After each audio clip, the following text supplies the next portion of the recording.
Je me rends compte que très souvent, les problèmes de gestion du temps et des priorités sont parfois des problèmes d'assertivité, des problèmes de confiance et d'affirmation de soi dans une capacité à faire quelque chose qui est très difficile dans notre société, dire non. Je l'ai vu avec une cliente récemment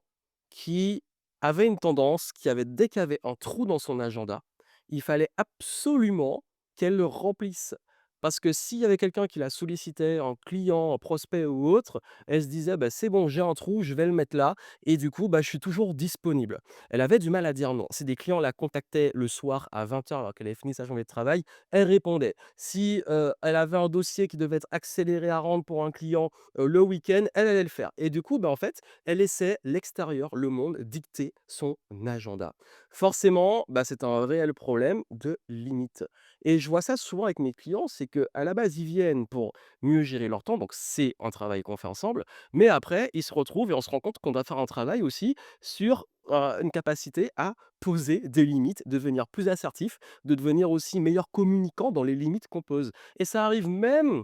dans certains cas, dans le foyer, même avec les proches, une capacité à respecter les temps ensemble, les temps de repos et cetera, de pas tout le temps qu'on compte sur la personne, même si c'est très difficile dans la pratique. Ça, je vois ça beaucoup plus pour le coup, ça arrive chez les hommes, mais c'est surtout les femmes qui ont un petit peu du mal à parfois poser les limites, un petit peu du mal à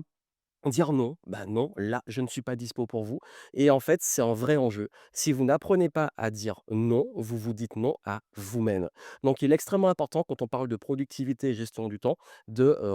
réinverser la tendance, de reprendre le contrôle de ce temps et ça commence par mettre du cadre, des limites. Oui, on peut être flexible, oui, de temps en temps, on peut faire des exceptions, mais ça doit être un standard de poser des limites pour vous respecter et vous allez voir, on va en plus mieux respecter votre temps. En tout cas, si c'est un point que vous voulez travailler, on peut le voir ensemble. Vous avez des infos en descriptif. Et puis surtout, abonnez-vous à ce compte pour plus de conseils en organisation, gestion du temps, mais qui sont parfois pas que sur ça, sur les problèmes profonds qu'il y a derrière.